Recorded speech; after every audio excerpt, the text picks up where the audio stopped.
Hi there, hope you're doing well.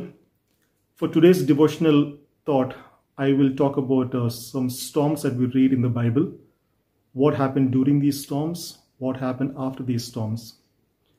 The first storm we'll be seeing is from the book of Jonah, where we see that God asked Jonah to go to the city of Nineveh to preach against it. But he, on the other hand, tries to run away from God, not wanting to do what God asked him to do, and he tries to escape to a different city via ship. And we see that God sent a storm against the ship. Initially, the people were scared, though Jonah had actually told them that he's running away from God. They tried their level best to not do anything to him. But later they asked him, what should we do to stop the ship from getting sunk? Then he says that I disobeyed God, and if you throw me overboard, things will become fine. And then they throw him overboard, and immediately the sea becomes calm. So we see a very strange situation where to be safe, these people had to throw Jonah into the sea. But they didn't want to do it, and they also asked God that please do not count this against us. And they threw him on Jonah's advice, and the sea becomes calm. The second example about a storm is when we read it in Acts chapter 26, when Paul was headed towards Rome, and there is a big danger of a big storm approaching, and he tells the people not to take the ship. But then the commander listens to the ship captain and the owner, and he decides to take the ship and go. And so even Paul says that there's a danger that there will be loss of cargo, and the ship would be broken at sea. But they don't listen to him because he was still a prisoner in their eyes. So they went ahead with the voyage. And then we see that this was a really very strong storm, lasting for even close to 2 weeks. So imagine how deadly a storm would be. If you see any YouTube video about a ship in the midst of a storm, it's a very scary situation. But here the beauty was that the angel of the Lord appeared to Paul and told him that don't worry, there'll be no loss of life. However, the ship will be wrecked, and you will get to go and meet Caesar as per what you have decided to do. So he goes about telling people who are always struggling with fear, and when they tried all level of means to protect themselves by even throwing the ship equipments into the sea. And he says that God will not let us perish at sea. However, the ship will be wrecked, but we will all be safe. And just as he has said, we see that the ship was wrecked, but none of the people perished. Going back to the book of Jonah, we see that after the fish had vomited him to the sea, again God calls him a second time to go to the city of Nineveh to preach against it. And he goes as advised because he didn't want to again encounter the wrath of God. And he goes about proclaiming that God was going to overthrow the city in 40 days. And we see that this city, though it was such a huge and very big city, everybody, they fasted and they prayed, including the king. And then they repented from their sins, even though they didn't know about the true God. They prayed that, who knows, God may still relent with compassion and turn from his fierce anger so that we will not perish. And God heard and saw what they did, and he did not want to bring about the destruction that he had initially threatened. But this is not in the plan of Jonah. Jonah was thinking that, okay, this is a city that was due for punishment. They were enemies of Israelites. And he went around outside the city waiting to see a big fire come down from heaven and burn the city. But nothing of that sort happened. And he becomes very angry. So though he had preached to the city of Nineveh, he didn't expect them to accept his preaching. And then we see that how God tries to calm him down by having a plant come up in a day and a worm to come up the next day to just eat the plant, and he dies. And then when he sees that Jonah is very upset about this, so he asks Jonah, why are you so angry? You have been concerned about this plant, though you did not tend to it or make it grow. And how much more should I worry about the city of Nineveh, where 120,000 people have repented and come back to me?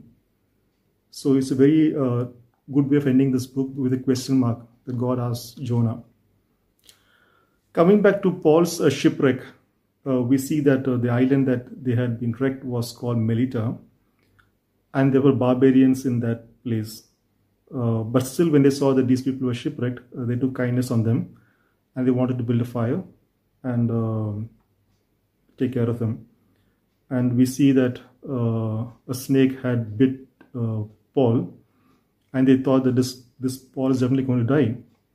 He must have been a very bad person, that though he was shipwrecked, his God is going to take justice and make him die because of the snake bite. But when they see that nothing happened, they are really awestruck, and they bring the father of the leader to Paul, and he lays hands on him and he heals him. And they bring all the people in the island who had diseases, and then they were cured. And then Paul and his people were given full of honor and respect, and then sent on board back to the ship, to the next ship. The next storm we read is when Jesus finished the miracle of feeding the 5,000 people, and then he sends the disciples to go to the other side of the shore ahead of him. And then they are in the middle of the night. There was a huge storm, and they feel that they're going to be drowned. And then Jesus walks on the waters, and they see him, and they think it's a ghost. But then he tells them it is I. And then he also calms the storm, and immediately they are on the next shore.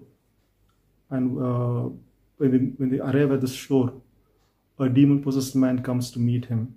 And the demons are like, why have you come ahead of time to judge us? And we see that this was a Gentile area where the Jews normally don't go. But Jesus knew that he had a purpose to go to this particular place and to meet this particular person, because this person needed to be delivered. So Jesus delivers him from the demons. And then the people of the city, they're like very astonished to see such a mighty act of a legion of demons being dispersed.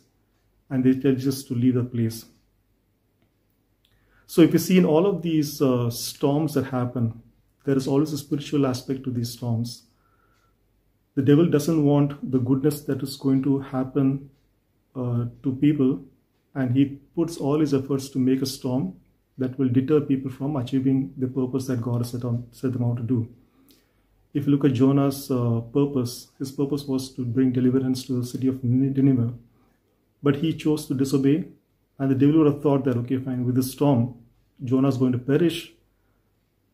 He even would have been happy that, okay, people throwing Jonah into the sea, and yes, the people of Nineveh will not be able to be saved. But God still in his mercy sends a fish to pick up Jonah, and his purpose that he wanted for Nineveh to be achieved comes to pass.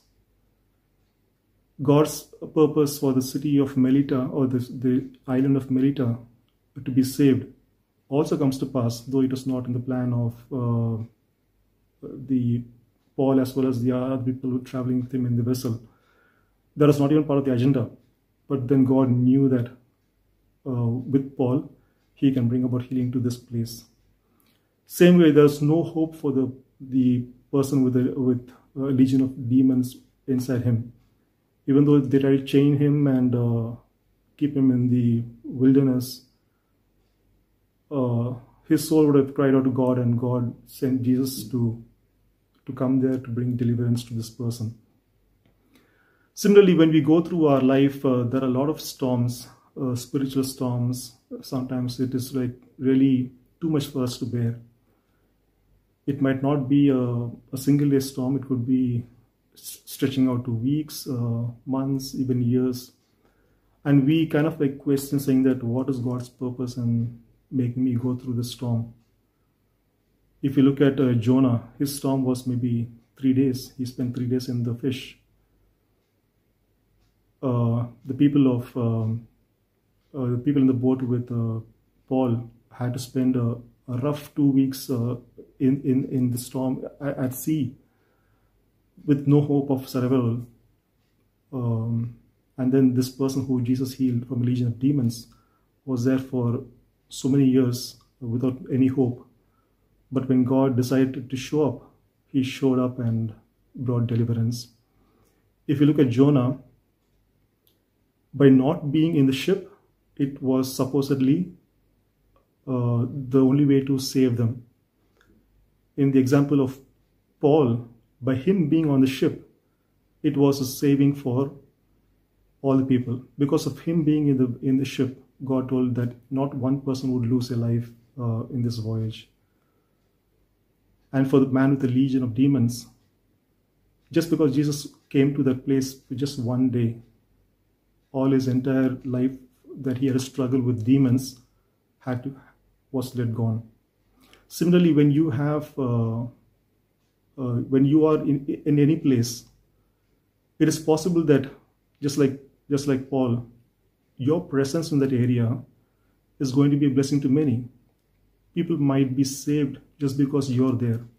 As long as you're a witness to God, as long as you know your purpose that you have in God, and you want God to fulfill those purposes for you and the people around you, God will fulfill those purposes.